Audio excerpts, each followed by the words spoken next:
minutes, and I'd like to get the panel's views on a couple of questions regarding the referral of criminal matters to the Department of Justice.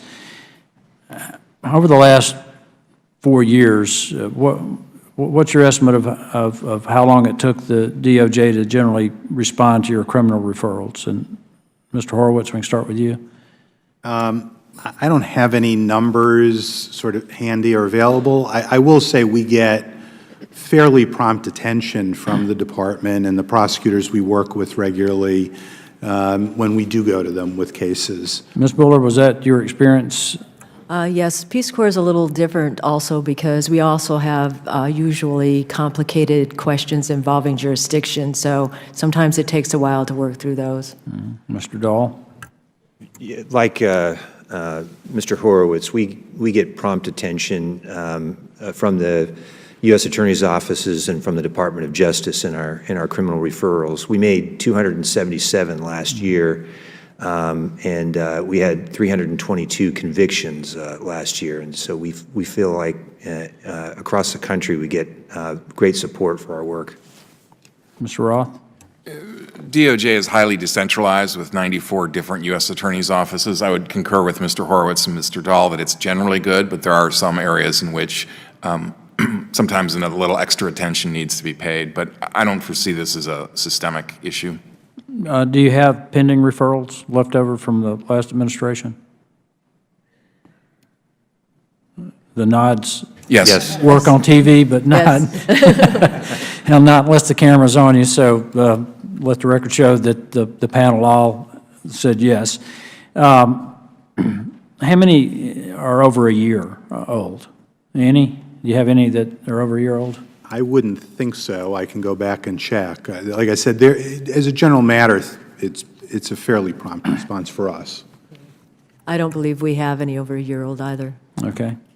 I don't believe we have one over a year, but we will check. All right. Likewise, that would be an extreme case.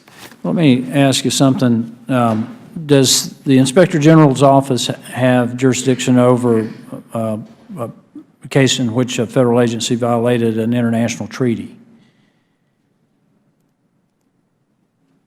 I think if one of the department components violated a treaty, we presumably would have the authority to look at it.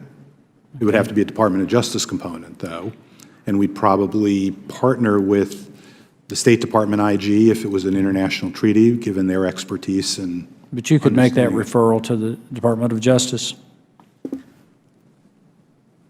You could, if we found issues with regard to an allegation of misconduct related to a set of laws, including a treaty, yes, we would, I think, be able to do that. I can't think of a situation where that's arisen for us, although we have, as you know, done work with DEA's agents overseas, and the department does have overseas representatives. okay, thank you. And coming back to you, Mr. Horowitz, according to the website, there are 11 vacancies in the federal agency IG offices, and we've covered this a little bit. These offices are being led by acting IGs. Do you see a benefit for having a permanent Inspector General rather than an Inspector General in an acting capacity? Yeah, I've testified to this before that we've had and have extraordinarily committed and dedicated acting IGs filling these roles. I had the experience of coming in. My agency had a vacancy for 15 months before I arrived, and my deputy IG did an extraordinary job in the middle of the access fights, by the way, leading our office. She did a great job. But there's an ability to get things done that is present when you have confirmed leadership, certainly on the presidentially appointed Senate-confirmed positions, but also on the agency-level positions. There's an authority that goes with this and a presence and an ability to fight for issues that I think is important to have when you're dealing with agency leadership, that they know that you have the position full-time and you're not sitting there waiting for the successor to show up. Well, as each of them, as many of the members on the committee have already expressed, we're very grateful for the work you do. We respect you and appreciate you, and I would like to thank you, the witnesses, for taking time to appear before us today, and for the members for their questions. There's